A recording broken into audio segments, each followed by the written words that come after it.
nació el amor. Jesús, el Salvador. El Señor esté con vosotros. Y con tu espíritu. Lectura del Santo Evangelio según San Juan. Gloria a ti, Señor. En el principio existía el Verbo, y el Verbo estaba junto a Dios, y el Verbo era Dios. Él estaba en el principio junto a Dios. Por medio de Él se hizo todo, y sin Él no se hizo nada de cuanto se ha hecho. En Él estaba la vida, y la vida era la luz de los hombres. Y la luz brilla en la tiniebla, y la tiniebla no lo recibió. Surgió un hombre enviado por Dios que se llamaba Juan.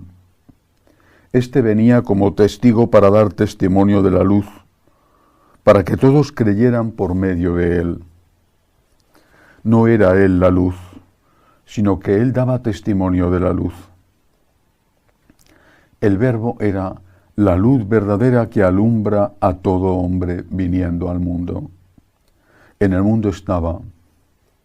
El mundo se hizo por medio de él, y el mundo no lo conoció. Vino a su casa, y los suyos no lo recibieron. Pero a cuantos lo recibieron les dio poder de ser hijos de Dios a los que creen en su nombre. Estos no han nacido de sangre, ni de deseo de carne, ni de deseo de varón, sino que han nacido de Dios. Y el Verbo se hizo carne y habitó entre nosotros. Y hemos contemplado su gloria, gloria como la del unigénito del Padre, lleno de gracia y de verdad. Juan da testimonio de él y grita diciendo: este es de quien dije, el que viene detrás de mí se ha puesto delante de mí porque existía antes que yo. Pues de su plenitud todos hemos recibido gracia tras gracia, porque la ley se dio por medio de Moisés, la gracia y la verdad nos han llegado por medio de Jesucristo. A Dios nadie lo ha visto jamás. Dios unigénito, que está en el seno del Padre, es quien lo ha dado a conocer. Palabra del Señor. Gloria a ti, Señor Jesús.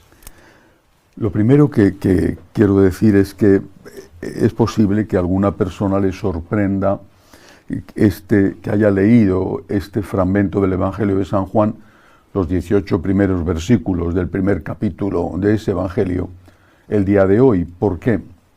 Porque hay muchos países donde la solemnidad de la Epifanía, que es el día 6 de enero, no se celebra el 6 de enero, sino que se pasa al domingo. Por lo tanto, hay muchos países en los cuales el Evangelio que se proclamará este domingo no es el que toca, segundo domingo del tiempo de Navidad, sino el Evangelio del día de Epifanía.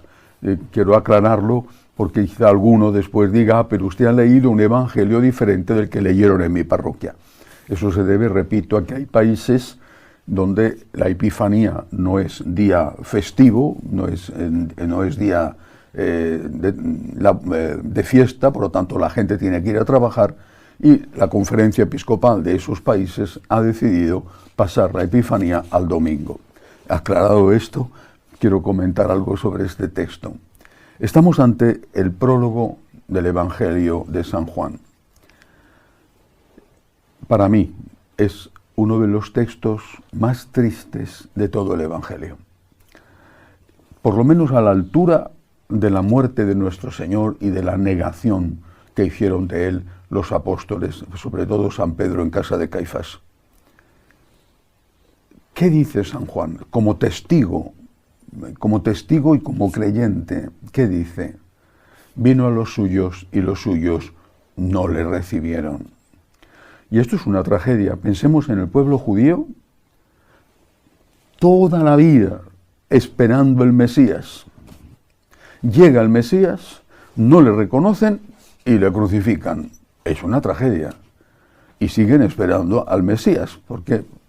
Pues porque creen que ese Mesías no es Jesucristo, sino que es uno que aún está por llegar y que conducirá al pueblo de Israel a la plenitud de su poder político, religioso, etc.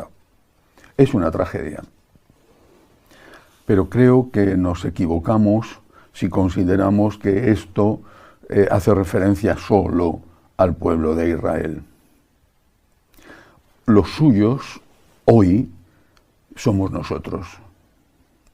Vino a los suyos. Nosotros somos los suyos hoy. ¿Le recibimos? ¿O se cumple de nuevo esta constatación que hizo San Juan, en aquel caso referida ciertamente a los judíos, pero que hoy se puede cumplir en nosotros? Vino a los suyos y los suyos no le recibieron. Hace unos días el cardenal Miller, que fue prefecto del dicasterio de doctrina de la fe y fue el que el Papa Benedicto encargó de que cuidase la publicación de su obra íntegra, de todos sus escritos, decía en un mensaje de Navidad que era terrible que un importantísimo teólogo alemán, asesor de la Conferencia Episcopal de ese país, dijera que no podía creer en la encarnación de nuestro Señor. Le parecía ridículo pensar que Dios se había hecho hombre. No decía que no creyera en Dios, decía que le parecía absurdo y ridículo y una prueba de la soberbia humana pensar que el Todopoderoso que ha creado el universo se hiciera hombre. Y era decía él, poner al hombre en el centro de todo y pensar que somos tan importantes que Dios se ha hecho hombre para salvarnos.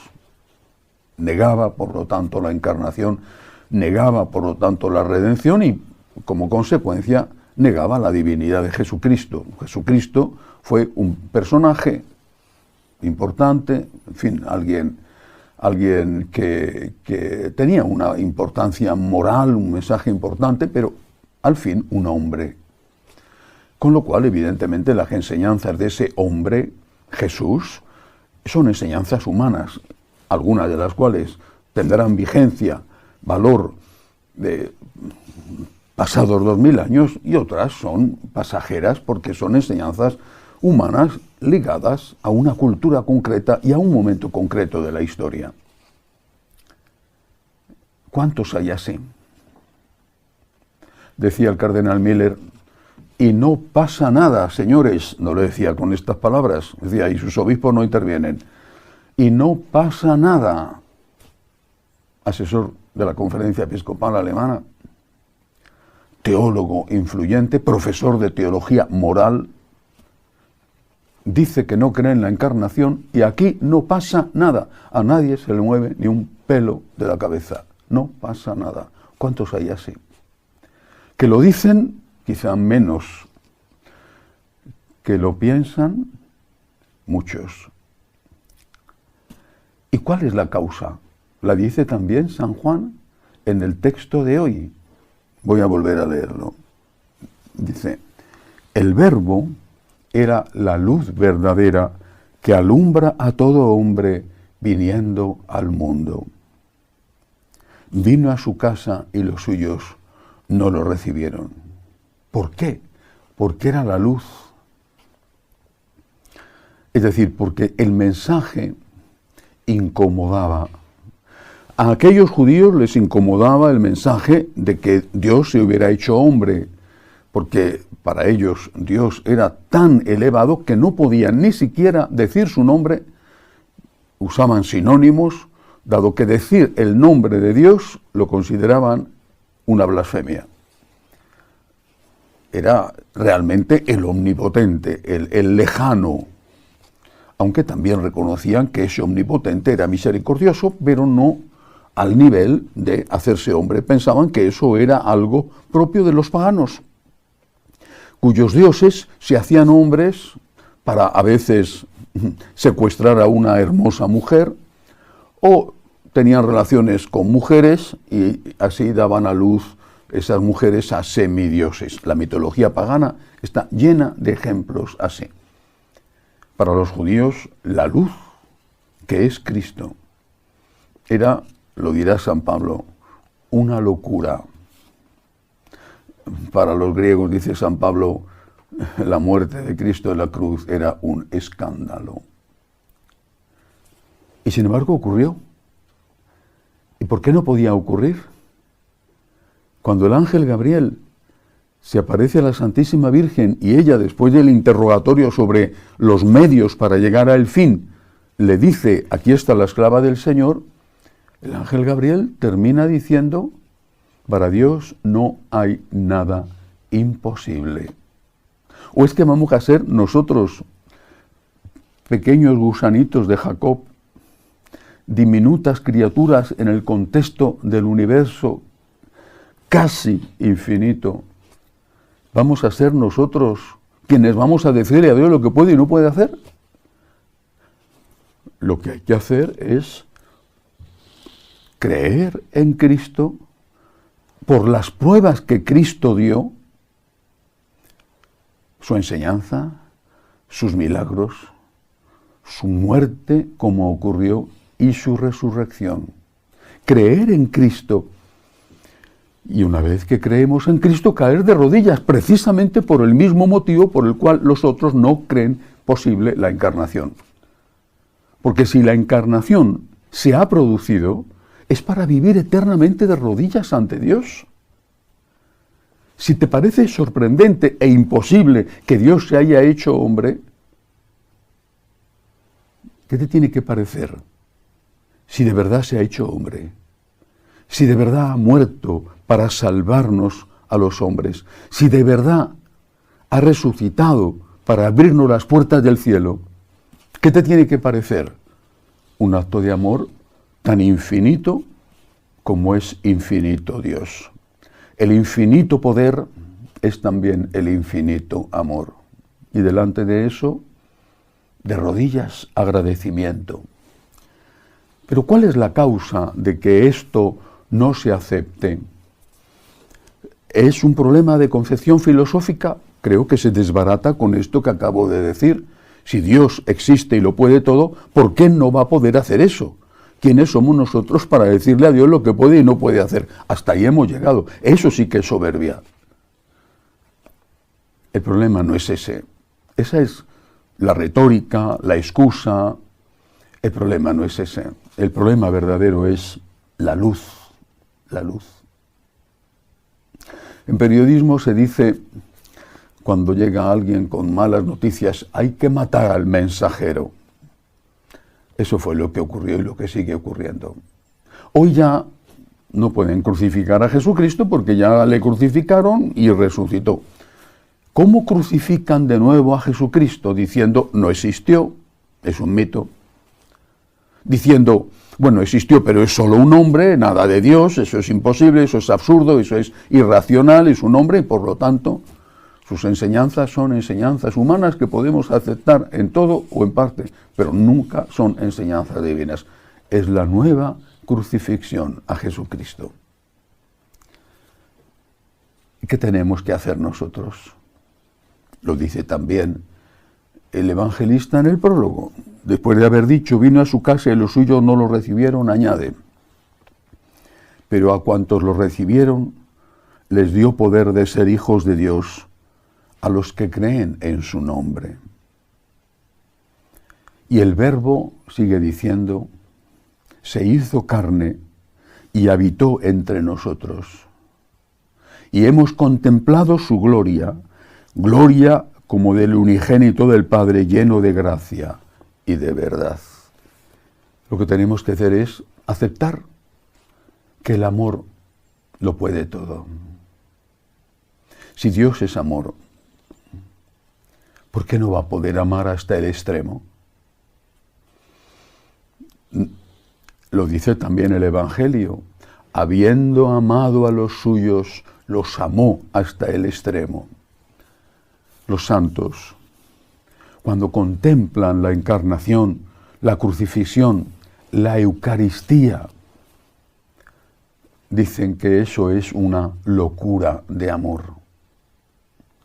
Porque solamente un Dios tan todopoderoso Como todo amoroso, solamente un Dios podía llegar hasta ese extremo por unas criaturas en el fondo insignificantes como somos nosotros, aunque hayamos sido creadas a imagen y semejanza de Dios.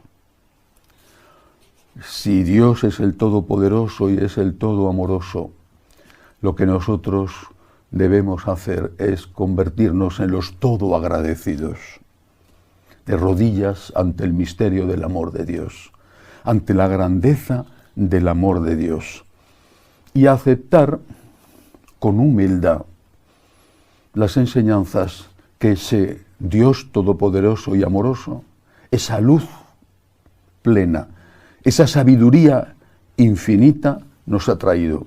Aceptarla cuando la entendemos. Es fácil. Aceptarla cuando no la entendemos. Aceptarla cuando nos conviene. Aceptarla cuando no nos conviene.